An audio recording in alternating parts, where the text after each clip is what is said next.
Boa noite, irmãs, boa noite, irmãos. Vamos dar então continuidade à nossa carta aos Romanos. Já chegamos aí na 19ª parte dessa carta, capítulo 5.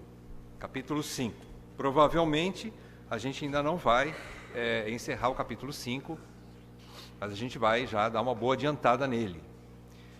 Eu gostaria de ler todo o trecho de 12 a 21, capítulo 5, de 12 a 21, para a gente mais ou menos ter, de novo, o pano de fundo do que a gente está estudando, né? Vamos ler, acompanhe na sua Bíblia. Romanos 5, de 12 a 21. Vamos lá? Portanto, assim como por um só homem, olha a ênfase novamente, um só, não é? Por um só homem entrou o pecado no mundo, e pelo pecado a morte, assim também a morte passou a todos os homens, porque todos pecaram. Porque até ao regime da lei havia pecado no mundo, mas o pecado não é levado em conta quando não há lei, ou seja, uma acusação formal, nós já vimos isso. Entretanto, reinou a morte desde Adão até Moisés, mesmo sobre aqueles que não pecaram, à semelhança da transgressão de Adão, o qual prefigurava aquele que havia de vir. Todavia, não é assim o dom gratuito como a ofensa. Porque se pela ofensa de um só morreram muitos, muito mais a abundância, a graça de Deus e o dom pela graça de um só homem, Jesus Cristo, foram abundantes sobre muitos. O dom, entretanto, não é como no caso em que somente um pecou, porque o julgamento derivou de uma só ofensa para a condenação, mas a graça transcorre de muitas ofensas para a justificação. Se pela ofensa de um e por meio de um só reinou a morte, muito mais os que recebem a abundância da graça e o dom da justiça reinarão em vida por meio de um só, a saber, Jesus Cristo. Pois assim como por uma só ofensa veio o juízo sobre todos os homens para a condenação, assim também por um só ato de justiça veio a graça sobre todos os homens para a justificação que dá vida. Porque, como pela desobediência de um só homem, muitos se tornaram pecadores, assim também, por meio da obediência de um só, muitos se tornarão justos. Sobreveio a lei para que avultasse a ofensa, mas onde abundou o pecado, superabundou a graça, a fim de que, como o pecado reinou pela morte, assim também reinasse a graça pela justiça para a vida eterna, mediante Jesus Cristo, nosso Senhor. Peçamos a Deus mais uma vez que Ele nos agracie com a sabedoria do alto, para podermos extrair mais um pouco, né, de benefício aqui desse texto rico, texto tão importante, não é? E diante da nossa incapacidade perante as coisas grandes de Deus, né? Ó Deus, nós carecemos de graça, de sabedoria, de condução do Teu Espírito Santo, porque Ele inspirou trechos tão complexos como esse, e Ele também é aquele que há de revelar a nós aquilo que compete a nós nessa noite. Por isso descansamos em Ti, esperamos no Teu ministério, Senhor, pelo Teu Espírito, que o Senhor seja o nosso mestre, que o Espírito Santo seja a voz que fala profundamente à nossa mente e aos nossos corações. É isso que pedimos, que o Senhor nos conduza para a Tua glória, para que o Teu coração seja satisfeito, para que o Teu rebanho seja suprido, e para que nós compreendamos a grandeza, a importância desse trecho das Escrituras, que fala de coisas tão reais, tão relevantes para a nossa vida, Senhor, para a humanidade. Aqui está a história da humanidade, que nós não aprendemos em escola nenhuma, que somente através das Escrituras o Senhor nos fala. Portanto, que todos tenhamos a maior atenção possível nesse estudo, Pai, e assim sejamos edificados e esclarecidos. Pedimos isso em nome e por amor do nosso Senhor Jesus Cristo. Amém, Pai. Amém. Meus irmãos, nós estamos então, eu falei que nós estamos na 19ª parte do estudo de Romanos, né? Mas nesse trecho é a terceira vez que nós estamos falando dele, né? Então, a terceira parte desse trechinho, e nós demos o título de Dois Homens, Dois Destinos. Dois Homens, Dois Destinos. Não é título de filme, mas é um título desse estudo que nós estamos fazendo nessa noite. Então, nós vamos fazer, para benefício de todos aqui nessa noite, um pequeno resumo da exposição da carta que nós fizemos até aqui. Desde o início da carta, vamos fazer um breve resumo, bastante rápido, eu prometo, do que nós já falamos até aqui. E também uma pequena projeção até o capítulo 8, do que nós ainda veremos, né? Que esse trecho é como se fosse um trampolim para nós partirmos para a segunda parte da carta. A segunda parte que vai mostrar o caminho da santificação. Até aqui ele está mostrando a queda, a depravação total do homem, a justificação que só há em Cristo, e depois, no capítulo 6 em diante, ele passa a falar sobre santificação. Então, em primeiro lugar, eu gostaria de recapitular com vocês que dos capítulos 1, 2 e 3, os 3 primeiros capítulos, parte do capítulo 3, não é? Não todo o capítulo 3, mas parte dele, até o versículo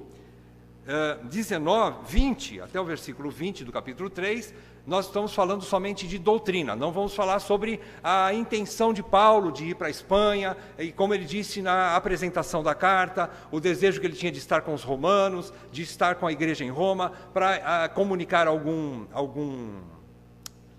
dom, não é? E assim ajudar a edificação local. Não vou falar de história, vamos falar de doutrina. A doutrina que ele começa a falar a partir do capítulo 1, e fala no capítulo 2, e também em parte do capítulo 3, ele está falando sobre a depravação total. Ele está afirmando, Paulo está afirmando que todos pecaram, e por isso todos são indesculpáveis diante de Deus, não há um justo sequer. É isso que ele diz, nesse primeiro trecho.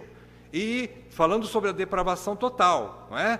Porque todos, na verdade, todo ser humano conhece a Deus, de alguma maneira, seja pelas Escrituras ou pela natureza, porque a natureza expressa os atributos insondáveis de Deus, os atributos de Deus. Então, todo homem conhece a Deus. Em segundo lugar, todo homem também conhece, de alguma maneira, as leis de Deus, e ele não as pratica por rebelião mesmo. Porque todo homem tem na sua consciência e no seu coração a forma ou a norma da lei gravada em seu homem interior. Por isso, todo homem, então, é indesculpável, porque todos desobedecem à lei de Deus. Em segundo lugar, nós vimos o capítulo 3, a partir do versículo 21, até o capítulo 5, versículo 11, um pouquinho antes desse trecho que nós estamos estudando. Nós vimos nesse trecho, nós vimos que Paulo expõe a única forma em que o homem pode ser justificado diante de Deus. Qual é a única forma? Pela fé. E pela fé em quem? Em Jesus Cristo. Lá no passado, eles criam no Messias que viria. Lembram-se que nós falamos sobre isso? Eles olhavam para o futuro, eles criam, inclusive Abraão é o exemplo que Paulo toma no capítulo 4, para explicar isso para a igreja e para a igreja, os membros que vinham do judaísmo, os judeus, para que eles compreendam melhor essa realidade. Então Paulo toma o exemplo de Abraão e mostra que Abraão também foi justificado pela lei, pela fé, e não por obras da lei. E nunca ninguém foi justificado por obra alguma, por obras da lei. Sempre foi pela fé, desde Gênesis até Apocalipse. Uns criam, aqueles que vieram antes de Cristo, criam no Messias que viria. Os que vieram de Cristo para frente, que creram em Cristo, creram no Cristo já presente, ou que já veio, não é? Como o nosso caso.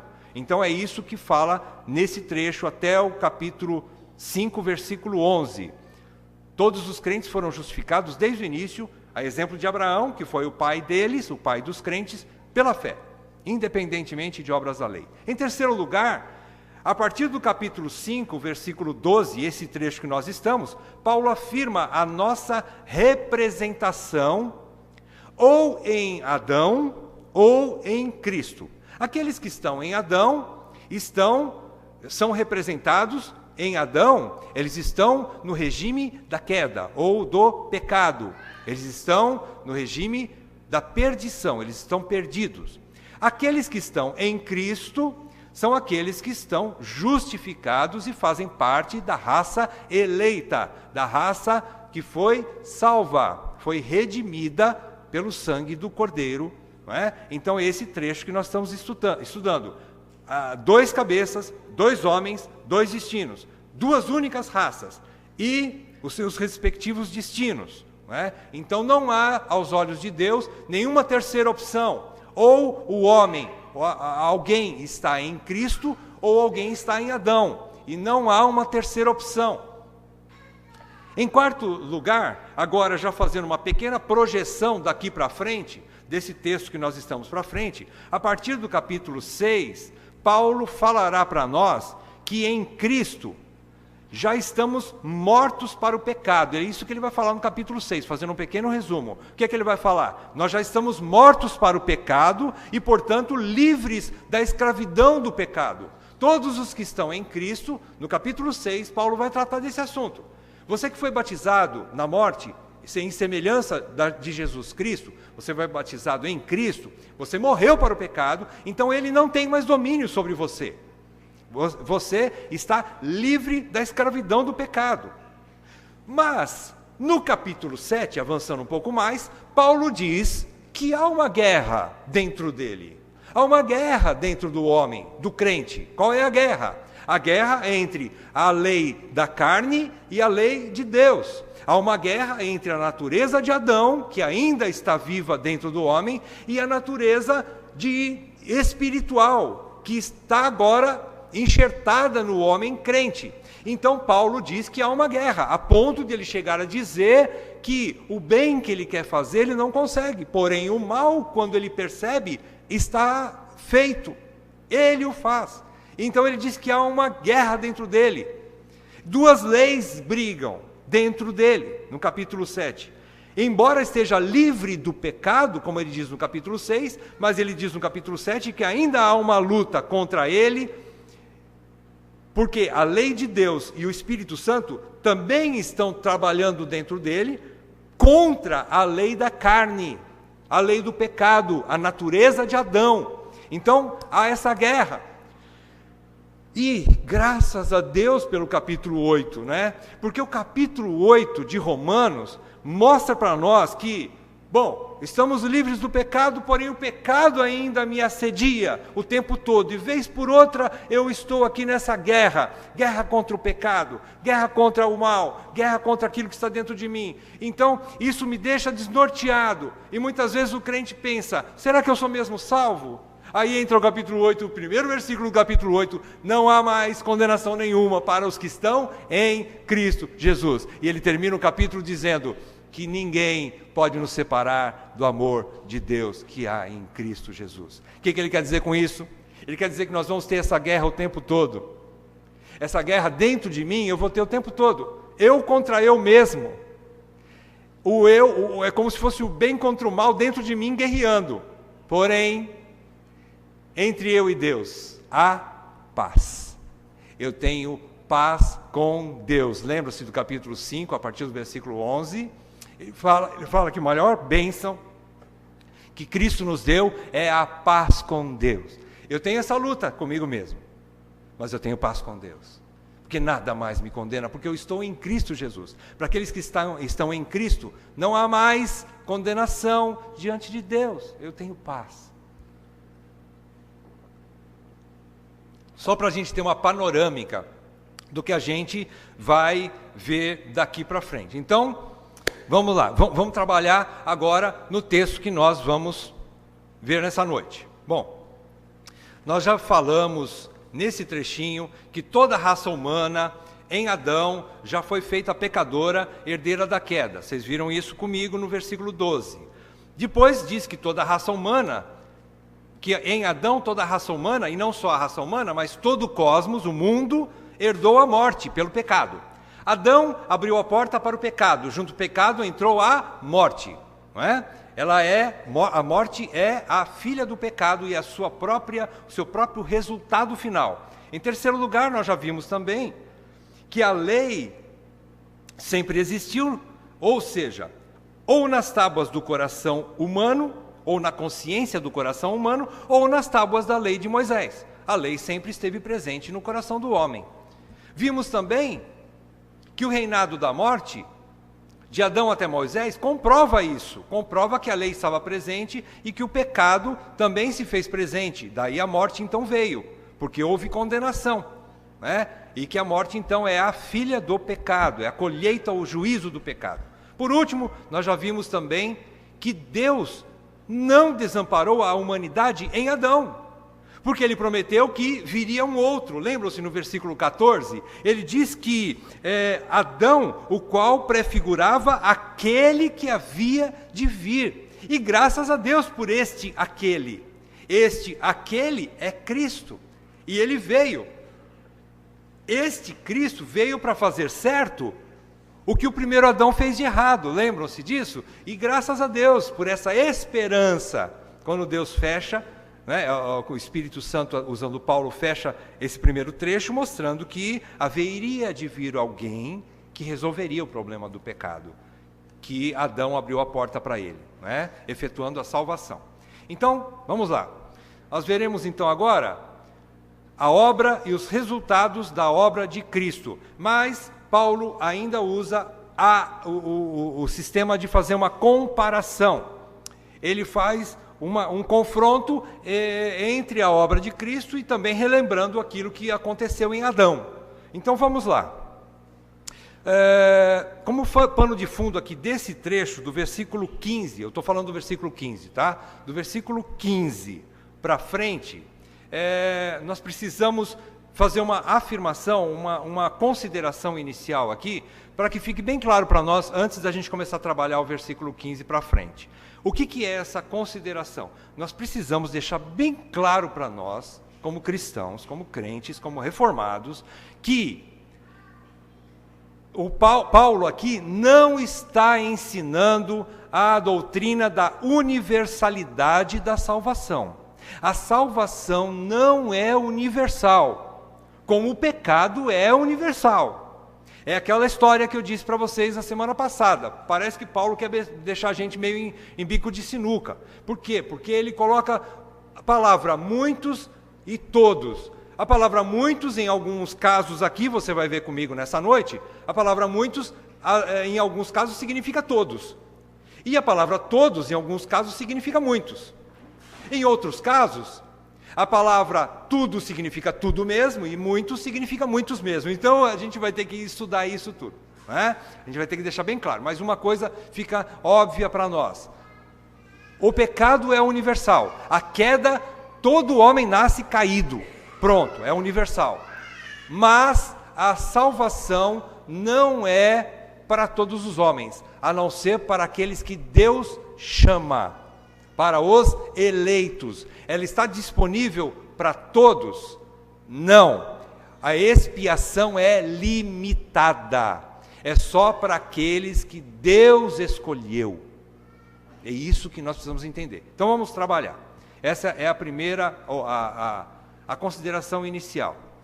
Então nós vamos ver aqui, vamos dividir em 3 trechos, 3 contrastes entre Cristo e Adão. Primeiro contraste, versículo 15. Cristo foi diferente de Adão quanto à motivação da sua obra, motivação do seu coração para ele fazer a sua obra. Qual era a motivação de Adão? Qual era a motivação de Cristo? O primeiro versículo é o versículo 15. Segundo contraste, versículo 16. Cristo foi diferente de Adão quanto aos efeitos imediatos, aquilo que você vê de bate-pronto na obra de Adão e de Cristo. O que você percebe de efeitos imediatos? Versículo 16 a gente vai ver. E versículos 17 a 19, a terceira parte, nós vamos ver que Cristo foi diferente de Adão quanto aos resultados finais e eternos da sua obra, quanto aos resultados finais e eternos. A parte conclusiva, aquilo que é imutável e aquilo que é verdade absoluta, que nós precisamos ter guardado em nosso coração, e não há outra opção. Versículos 17 a 19. A 19, nós vamos ver isso. Eu estou correndo um pouco para a gente tentar vencer tudo que a gente tem para falar nessa noite, né? Então vamos lá. Em primeiro lugar, então, o primeiro contraste Cristo foi diferente de Adão quanto à motivação de sua obra. Eu vou ler o versículo 15 de novo. Todavia, não é assim o dom gratuito como a ofensa. Por quê? Se pela ofensa de um só, esse um só é Adão, morreram todos. Aqui ele está muitos, não é? Mas aqui esse muitos é que Paulo não está preocupado com quantidade. Paulo está preocupado com explicar a doutrina. Então, aqui esse muitos para nós é todos. Todos morreram em Adão. Aí ele continua: muito mais a graça de Deus e o dom pela graça de um só homem, Jesus Cristo, foram abundantes sobre muitos. E aqui muitos é muitos mesmo, sobre muitos, mas não todos, tá? Então, o primeiro versículo que a gente vai trabalhar é esse daqui. O que é que a gente percebe aqui? A gente percebe, em primeiro lugar, a palavra dom, a palavra graça. Dom, no grego, charisma, e graça, do grego, charis, representam praticamente a mesma coisa. Eles querem dizer um benefício imerecido. É gratuito. É um benefício que é recebido por alguém que não fez nada para merecer. É um presente. Dom significa um presente. É um presente. Então vamos lá. Enquanto Adão, não tem problema, estou enxergando. Enquanto Adão, movido pelo seu ego, presta atenção, Adão foi movido pelo seu ego e por sua vontade de querer ser igual a Deus. O que Adão fez? Desobedeceu. Onde é que você encontra isso? Nesse texto aqui? Não. Por isso que eu disse no início do estudo desse texto, que nós não podemos jogar fora o capítulo 1, o capítulo 2 e o capítulo 3 de Gênesis. Se você jogar a história de Gênesis fora, você não vai entender o que Paulo vai dizer aqui. Ele está dizendo exatamente o que Adão, representado nesse caso por Eva e Adão, estavam ali em comunhão, estavam no mesmo ideal, na mesma substância. O que Eva fez, Adão também o faria, porque o objetivo deles, o alvo deles era querer ser igual a Deus. Vocês percebem isso no capítulo 3 de Gênesis, versículo 5. Exatamente isso, quando a serpente diz que se vocês comerem do fruto, vocês conhecerão o bem e o mal e serão como Deus. Isso trouxe para ela um desejo de comer e de desobedecer. Por quê? Parecia que o fruto era bom à vista, era saboroso e era especial, porque ia dar uma coisa muito boa. Eu vou ser semelhante a Deus, conhecedor do bem e do mal. Então isso, é a motivação qual é a motivação dela? Ela mesma. Qual a motivação de Adão? Ele mesmo, o eu, o ego. Ele queria satisfação própria. Ele estava olhando para dentro de si mesmo. A motivação dele era ele mesmo. Um só, esse um só aqui, todavia, não é assim o dom gratuito como ofensa, porque se pela ofensa de um só morreram muitos, ele não estava pensando nos que iam morrer depois, porque Deus havia dito que haveria morte. Ele não pensou nem nele, nem quanto à morte dele. O que ele queria é ser igual a Deus. Não importa o resultado. Eu quero esse benefício. Então vejam, egocentrismo. Ele olhou para dentro, não é? E em contrapartida, Paulo diz que a graça de Deus e o dom pela graça de um só homem, Jesus Cristo, foram abundantes sobre muitos. A diferença é enorme, porque enquanto um olhou para dentro de si, o outro olhou para fora de si, olhou para os outros, olhou para muitos. Cristo fez isso por causa de muitos, não por causa dele. Ele não fez em benefício próprio, ele fez em benefício do outro. Enquanto um queria ser igual a Deus, o que é que a gente aprende lá em Filipenses 2, de 5 a 11? Que Cristo esvaziou-se do seu eu, não teve por usurpação o ser igual a Deus, mas fez a sua vontade, fez a vontade de Deus, não a dele. Ele não veio para fazer a vontade dele, ele diz. Ele veio para fazer a vontade do Pai. E ele, em contrapartida, enquanto um desobedeceu, o outro obedeceu até a morte, morte de cruz, diz o texto. Vocês se lembram? Filipenses 2, de 5 a 11. Então, olha a diferença. A motivação é extremamente oposta. Ou, não tem como ser extremamente oposta, né? Ou é oposta ou não é. Ela é oposta. Enquanto um olhava para dentro de si, o outro olhava para fora de si. Um queria fazer a sua própria vontade, o outro queria fazer a vontade do outro, do Pai. Qual era a vontade do Pai? É que as suas ovelhas fossem salvas. Enquanto um queria benefício próprio, o outro se sacrificou, se doou, ele foi à morte para salvar os outros. A motivação estava de dentro para fora de Cristo. Esta é a motivação.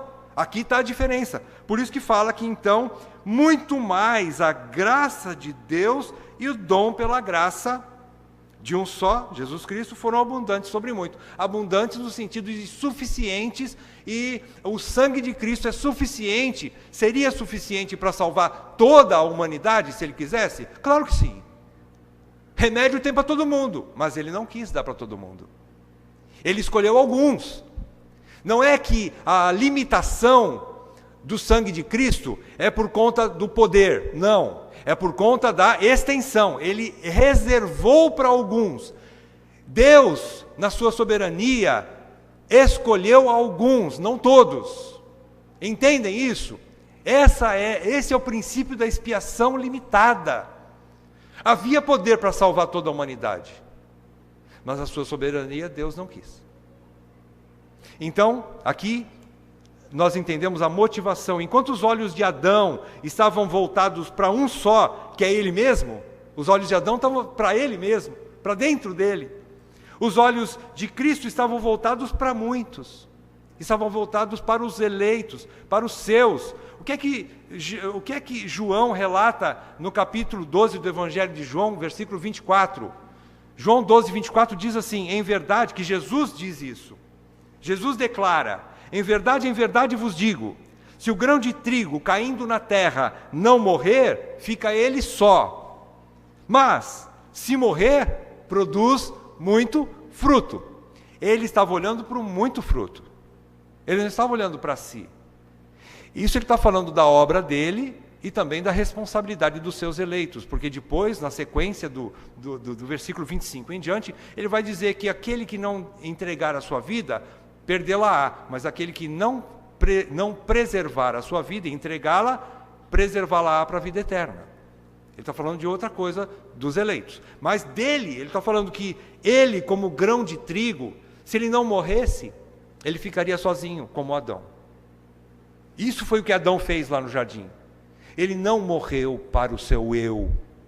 Ele quis preservar o seu eu. O que é que ele recebeu? Morte eterna. Cristo entregou o seu eu. O que é que ele recebeu? Muito fruto. Uma geração. É isso que Jesus está falando aqui, que Paulo está relatando aqui. Bom, então esse é o primeiro contraste, quanto à motivação. Segundo contraste, Cristo foi diferente de Adão quanto aos efeitos imediatos de sua obra. Veja o versículo 16, eu vou ler. O dom, entretanto, não é como no caso em que somente um pecou, porque o julgamento derivou de uma só ofensa. Presta atenção, o julgamento derivou de uma só ofensa, de um só pecado. Qual foi? O de Adão lá no Éden. De um só pecado, a condenação, o julgamento e a condenação foi gerada lá no Éden, de uma só ofensa para a condenação. Mas a graça transcorre de muitas ofensas para a justificação. Por que Paulo escreveu isso aqui? Para tirar do nosso coração qualquer questionamento quanto à justiça de Deus. quanto a dizer assim, mas se foi Adão que pecou, e o que eu tenho a ver com Adão? Se eu só sou herdeiro do pecado de Adão, por quê? Isso é injusto. Como dizem as crianças, não é justo. É justo sim.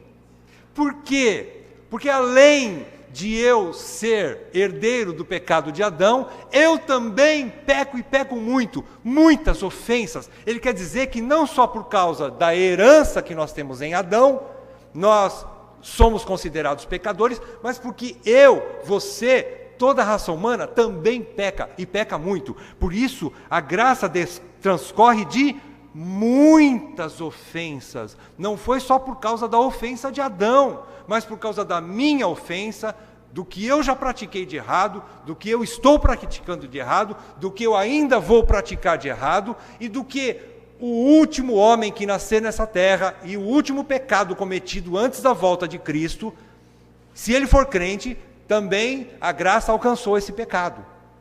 O pecado que ele vai cometer lá na frente, o último pecado que vai ser cometido aqui na terra, antes da vinda de Cristo. Então, vejam que Paulo diz, outro contraste absurdo aqui, não é? Contraste muito distante. Em termos jurídicos, Paulo diz que um trouxe condenação e o outro trouxe, em oposição, o outro trouxe justificação. Ele usa termos judiciais, ou jurídicos, não é? Um trouxe condenação, o outro trouxe justificação. Adão trouxe morte, né? E o outro trouxe vida eterna e vida abundante. Agora, a ênfase de Paulo nesse versículo 16 é mostrar que nós não podemos dizer que nós só somos considerados pecadores por herança. Não, nós somos considerados pecadores também porque pecamos. Também ofendemos a Deus. Também carregamos pecado, praticamos pecado. É por isso que também somos pecadores, não é? Não foi só por culpa de Adão, mas todos nós também somos indesculpáveis diante de Deus, não é? Então, é mais ou menos o que Paulo quer dizer, uma analogia bastante menor, mas é como acender com um único fósforo. É fácil, né? Na época de seca, nós aqui sofremos muito com isso, né? No centro-oeste, quando tem muita seca. Imagine uma fazenda, uma área bem grande, onde há uma seca, uma fazenda grande, ou uma área de campo bastante seco, bastante vasto e seco.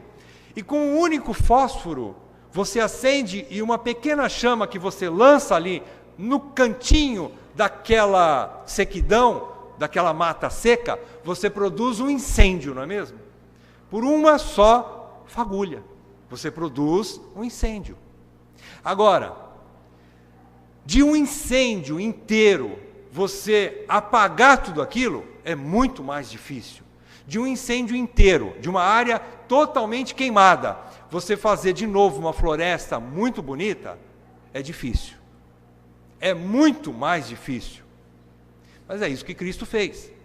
Ele fez de uma floresta inteiramente queimada, onde não havia mais vida, ele fez com que ressuscitasse uma grande floresta abundantemente habitada de novas plantas, uma nova floresta. É uma analogia bobinha, mas que a gente pode ter pelo menos um pouco de noção, não é mesmo? Então, por uma só ofensa, muitos foram atingidos, ou todos foram atingidos, não é? Mas não só por isso também, todos pecaram de alguma forma, não é? E o que Cristo fez não foi só por causa de Adão, mas foi por causa dos meus, dos teus e dos pecados de toda a humanidade. Por isso o capítulo 53 de Isaías diz que ele levou sobre si, sobre o madeiro, sobre si, todas as nossas iniquidades. Ou seja, ele não trata do pecado, ali ele trata dos pecados, de toda a raça humana, não só de Adão. Ele levou sobre si, ele afunilou sobre ele todos os pecados de toda a humanidade, passada, presente e futura. Então vejam a grandeza, por isso que é muito mais abundante a graça de Cristo, a obra de Cristo, em relação ao que Adão fez, não é? Então Adão, por uma única ofensa, lançou toda a humanidade nesse fogo, né, nesse incêndio. Mas a graça de Deus, por ser muito mais poderosa, ela trouxe de volta a vida daquilo que estava morto. É muito mais poderosa. Né? Então, esse segundo ponto, essa segunda comparação, é o resultado imediato de muitas ofensas. A graça trouxe vida. Em terceiro lugar, Cristo foi diferente de Adão quanto aos resultados finais agora, os resultados finais e irremediáveis, não é? Conclusivos da sua obra. Versículos 17 a 19. Então, aqui, irmãos, nesses versículos de 17 a 19, nós vamos aqui ver com mais clareza aquilo que a gente colocou como título, como tema desse trechinho, né? Qual é o tema? 2 homens, 2 destinos. Aqui nós vamos ver com mais clareza. Aqui a gente vai ver por que é importante esse trecho. Não só esses 3 versículos, 17, 18 e 19. É todo o trecho de 12 a 21 do capítulo 5. Por que ele é importante? Porque aqui está a história da humanidade. Essa história nós não encontramos na escola, na universidade. Você não aprende isso em lugar nenhum. Só que aqui está a realidade absoluta, a verdade absoluta. Aquilo que as universidades, que os professores nas escolas não ensinam, aqui está a realidade final de tudo. Não há escapatória para ninguém disso que nós estamos vendo aqui. Por isso eu disse, esse trecho é extremamente importante. Nós precisamos trabalhá-lo com muita paciência, porque dentro dele tem muita coisa para ser estudada, muita coisa para ser aprendida e muita coisa que ou vai nos trazer peso ou vai nos trazer alívio, depende da situação em que nós estivermos. Se nós não estivermos ainda convictos da nossa salvação, talvez nós vamos ter algum impacto com isso, negativo. Porém, isso vai nos levar a repensar a nossa vida. Não é? Agora, ele vai tratar de coisas eternas, coisas irremediáveis, por assim dizer. Não é? Versículo 17, por exemplo. Versículo 17. Vou ler. Se pela ofensa de um e por meio de um só reinou a morte, olha só, ele está falando de coisas eternas, finais.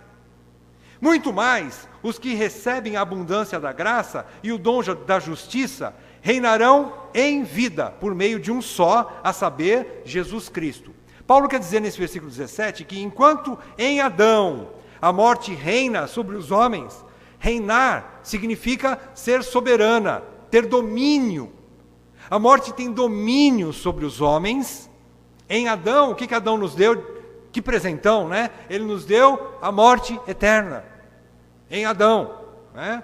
Então, se pela ofensa de um e por meio de um reinou a morte, ele diz que muito mais. Por que muito mais? Porque é muito mais gracioso, porque é muito mais abundante, porque é muito mais poderoso. Você matar um vivo é fácil. Quero ver você ressuscitar um morto. É isso que Cristo fez. Você pode matar a pessoa, não pode? Até Jesus diz que não temam os homens que podem matar a sua carne, o seu corpo, mas temam a Deus, que além de matar o seu corpo, pode lançar sua alma no inferno. Esse vocês têm que temer. Né? O homem pode matar o homem não consegue ressuscitar o morto, não consegue refazer o que ele fez de errado. Né? Bom, então, ele está dizendo o seguinte: se por meio de um só reinou a morte então estava reinando em Adão, nós ganhamos esse presentão da morte eterna. A morte reina sobre todos os homens. Em Cristo, os eleitos reinam em vida. Ele está querendo dizer que não é só lá na glória, mas é agora. Eu, você, nós, eleitos, já reinamos. Reinamos sobre quem? Sobre a morte. A Bíblia nos garante que a morte está debaixo dos nossos pés, daqueles que creem em Jesus. Qual é a morte? Quer dizer que eu não vou passar pela morte física? Não. Pode ser que eu tenha que enfrentar a morte física. O que eu já venci em Cristo é a morte eterna. Lembram-se dos 3 tipos de morte? Morte espiritual, que Cristo resolveu isso quando me reconciliou com Deus. Ele me ressuscitou espiritualmente. Morte física, Ele vai resolver esse problema quando Ele me der um novo corpo, um corpo incorruptível. Aí eu vou viver eternamente. Mas a morte eterna, Cristo me deu a vida eterna e por isso eu sou vencedor quanto à morte eterna, sobre ela. Então eu reino sobre ela, eu reino em vida. Já agora, nesse momento, você e eu já reinamos sobre a morte eterna. Por isso nenhuma condenação há para aqueles que estão em Cristo Jesus. É isso que ele está querendo dizer. Paulo está querendo dizer então, a diferença aqui é que um trouxe a morte, outro trouxe a vida. Nós temos a vida eterna, vencemos a morte eterna. A morte então está debaixo dos nossos pés, daqueles que estão em Cristo Jesus, pela sua graça e pela sua justiça. É o que ele diz aqui, isso não vem de mim mesmo, não vem de você, é dom de Deus. Lembram-se, o dom, ele diz aqui, a graça e o dom da justiça reinarão, ou seja, foi concedido a você, foi imputado a você, foi dado de graça a você, por Jesus Cristo, para que você reinasse em vida sobre a morte eterna.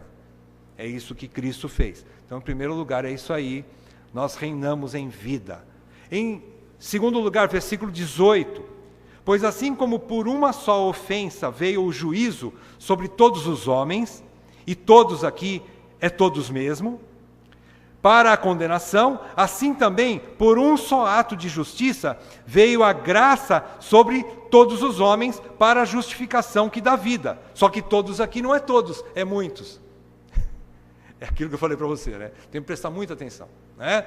E assim nós entendemos e deixamos de lado o universalismo na salvação, não é? Então, Paulo no versículo 18, ele diz que a ofensa de Adão trouxe juízo e, como resultado, a condenação a toda a raça humana.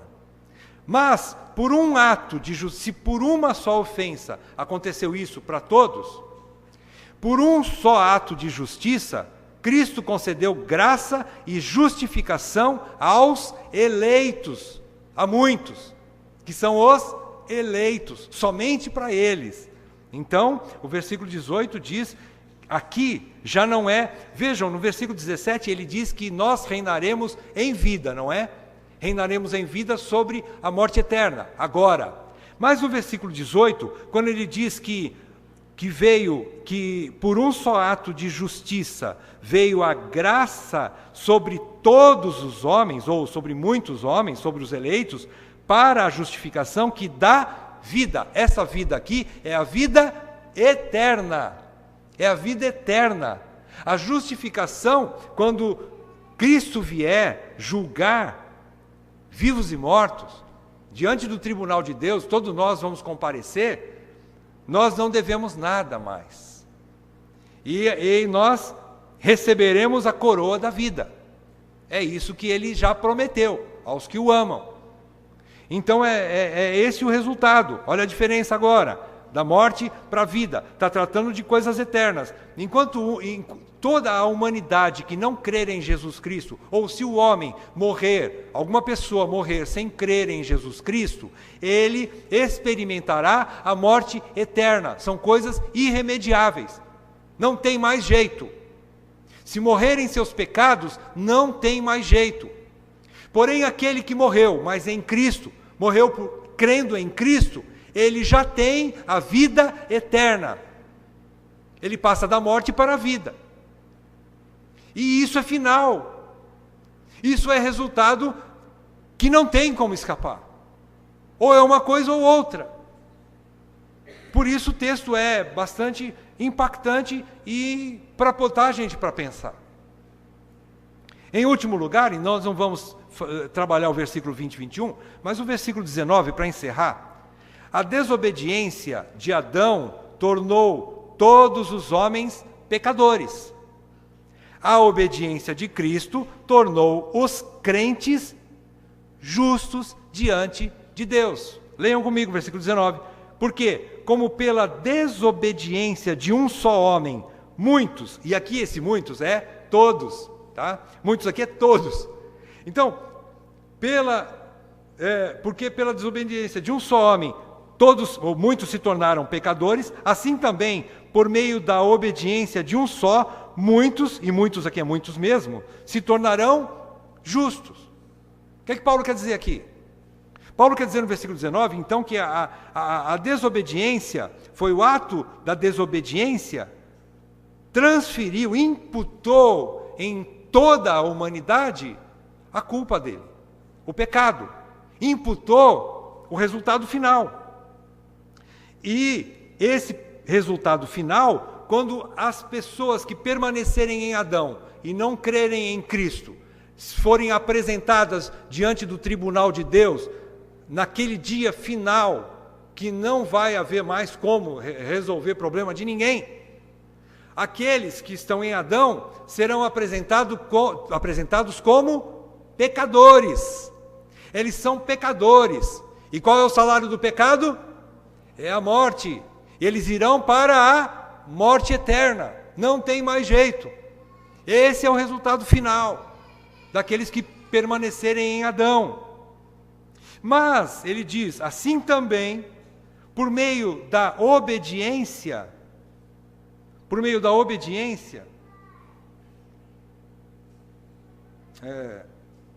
de um só, muitos se tornarão justos. Aqui ele está falando que aqueles que estão em Cristo, naquele dia do juízo, quando Deus olhar para eles, Ele vai olhar e vai taxá-los de justos. O justo é aquele que não deve nada diante do trono de Deus. Aqueles que creram em Jesus Cristo, apresentando-se diante do tribunal de Deus, eles não têm nada, nenhuma condenação há sobre eles. Eles são justos.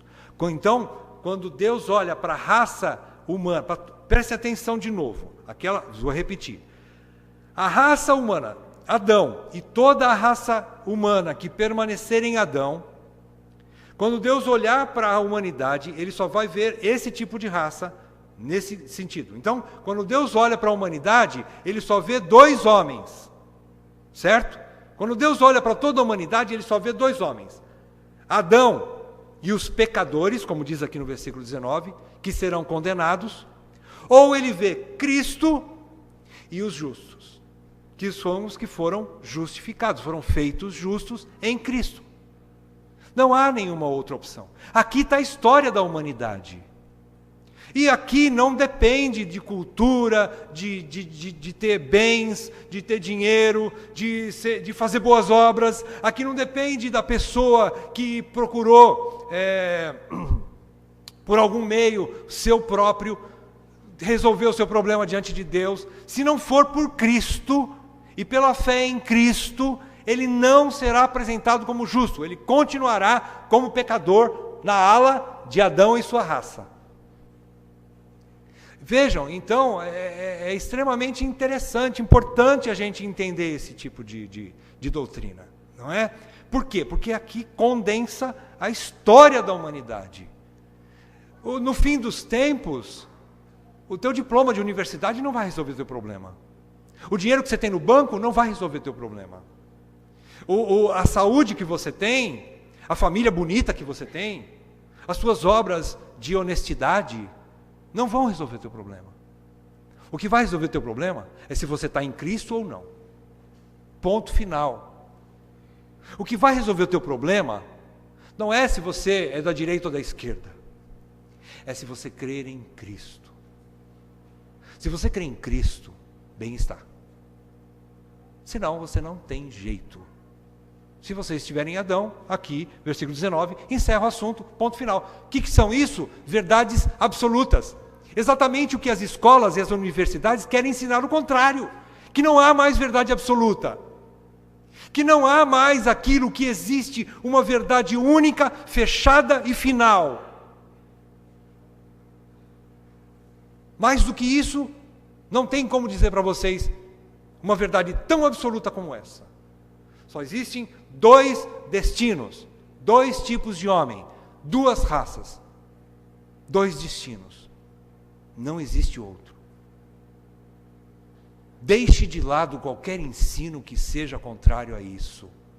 Cuidado com o que você aprende fora disso. Porque aqui é questão de vida ou morte. Simples. Cuidado com o que nós aprendemos. Temos que ter muito cuidado com aquilo que os nossos filhinhos estão aprendendo nas escolas. Confira o que seu filho, sua filha está aprendendo na escola. As escolas não ensinam essas verdades.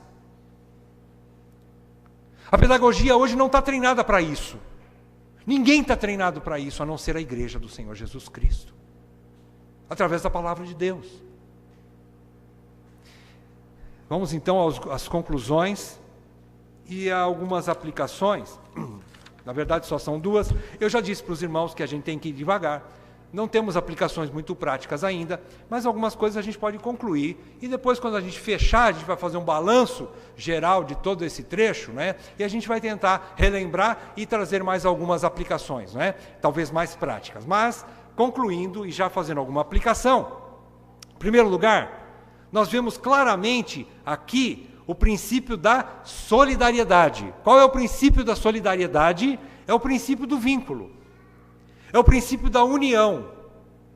Aqui, entre os dois cabeças e as suas respectivas raças representadas. Nós temos dois cabeças federais, lembram-se? Adão e Cristo. E a sua raça. Toda a raça humana é solidária, ou a um ou ao outro. Solidário quer dizer, está unido. Então, aqui está a história do nosso cabeça. A história, irmãos, do nosso cabeça é a minha história, é a tua história. É a história de Adão. Qual é o resultado? Depende onde você está. Está em Adão ou está em Cristo? Então, a história do nosso cabeça é a nossa história. Não há outra opção. Diante de Deus, só há duas raças. E Ele determinou somente dois destinos. Um para cada uma delas. Ficou claro isso para você, não é, meu irmão? Minha irmã. Ficou bem claro, né? Não tem terceira opção. Ok? Só tem duas. Em segundo lugar, como conclusão, a justiça que nos salva e nos justifica diante de Deus não vem de nós, não vem de mim mesmo, não vem de você mesmo. Vem de fora. Vem de Cristo. A justiça que nos justifica vem de Cristo. Não é por mérito humano, eu não fiz nada, você não fez nada para merecer. Nós fomos salvos pela graça. Lembram-se da palavra dom? Nós falamos agora há pouco. Dom significa presente, concessão imerecida. Você não merecia, eu não merecia. O dom é isso. É obra de Deus do começo ao fim. Justificação é obra de Deus do começo ao fim. Então, vocês viram, versículo 15, Paulo diz que há um dom gratuito e que a graça de Deus e o dom pela graça foi concedida aos eleitos. Não é? Versículo 16, ele menciona de novo o termo dom. Versículo 17, ele diz a abundância da graça e o dom da justiça. E versículo 18 ele diz, veio a graça. Então, tanto dom como graça, chariz ou charisma, é a mesma coisa. Ele quer dizer que ninguém merecia, recebemos gratuitamente e merecidamente. Então, o que a gente extrai disso é o seguinte, somente aqueles que aceitam serem representados em Adão, e assumem a sua situação de pecadores, somente esses podem também receber o dom da graça e também serem representados pelo segundo Adão, que é Cristo. O homem, se não aceita a sua situação de pecador e não se arrepende, por isso que quando a gente evangeliza, a gente começa por aí, né? Começa mostrando a situação real da pessoa. Então, somente aqueles que estão representados em Adão podem ser salvos em Cristo. Cristo não veio para resolver nenhum outro problema, a não ser aqueles que reconhecem a sua situação de pecadores em Adão. É isso que Paulo está querendo dizer aqui. Se nós não aceitarmos a nossa representação em Adão, nós não temos direito também de sermos representados em Cristo, o segundo Adão. Não dá, não serve, não funciona. Porque Cristo veio resolver o problema de pecadores. Ele não disse que ele veio salvar os doentes, não os justos. Então, se nós não aceitarmos a nossa situação de pecadores e injustos, nós não seremos atingidos pela graça. A única coisa que o homem, então, pode fazer a seu próprio favor diante de Deus é assumir a sua situação de pecador.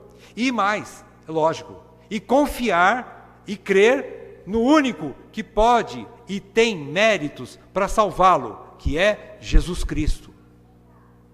Essa é a única coisa que eu posso fazer a meu favor, é reconhecer que eu nasci em pecado, que eu sou pecador e que eu preciso de Cristo. E eu digo mais, isso não é só por questão do meu primeiro encontro com Cristo, quando Cristo me salvou, na obra da regeneração, no momento em que eu fui tocado e vivificado, iluminado pelo Espírito e pela Palavra de Deus.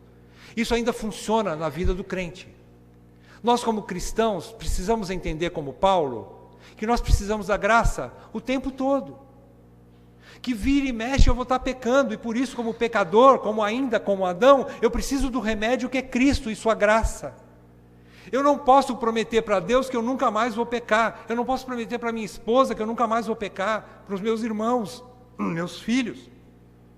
Por isso eu sou dependente de uma vida de arrependimento e de graça o tempo todo. O tempo todo. Então são essas poucas conclusões e aplicações que a gente tira desse texto, mas eu prometo para os irmãos que a gente vai fazer algumas aplicações mais práticas na próxima pregação. Eu disse que eu não posso prometer que eu não vou mais pecar, né? Mas posso prometer que eu vou estudar mais e vou trazer mais conteúdo no sentido de prática, tá? Por quê? Porque o texto é complexo, a gente tem que ir devagar, não é? E agora, se Deus permitir, a gente termina ele no domingo que vem e extrai mais coisas e conclui com algumas aplicações mais práticas, não é? Vamos orar? Vamos pedir para Deus consolar o nosso coração por essa palavra, não nos condenar, mas trazer graça sobre nossas vidas, não é? Ó Deus, nós te louvamos, Senhor, por um trecho tão esclarecedor, que também nos coloca em xeque, mas da mesma forma que somos desafiados porque estamos em Adão, também somos consolados por estarmos em Cristo.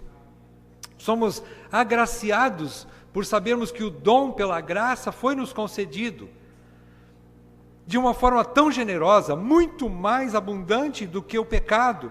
Foi a tua graça sobre nossas vidas. E por isso, Senhor, nós somos devedores a Ti, devedores de gratidão o tempo todo. Senhor, que nós tenhamos assim um coração grato por essa tão grande salvação que o Senhor nos concedeu em Cristo.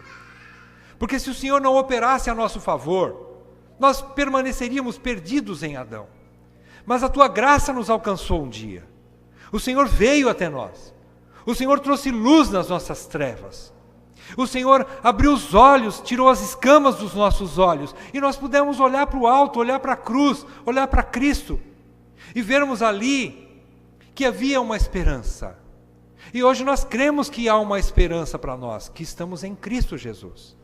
Por isso eu peço que o Senhor console os corações dos meus irmãos. Que nós saiamos aqui consolados, agradecidos a Ti, louvando o Teu santo nome, por essa tão grande salvação. Pai, que o nosso coração seja grato o tempo todo e a cada dia, por todos os dias da nossa vida, pela Tua graça imerecida. Assim nós te pedimos, em nome de Jesus. Amém, Pai. Amém.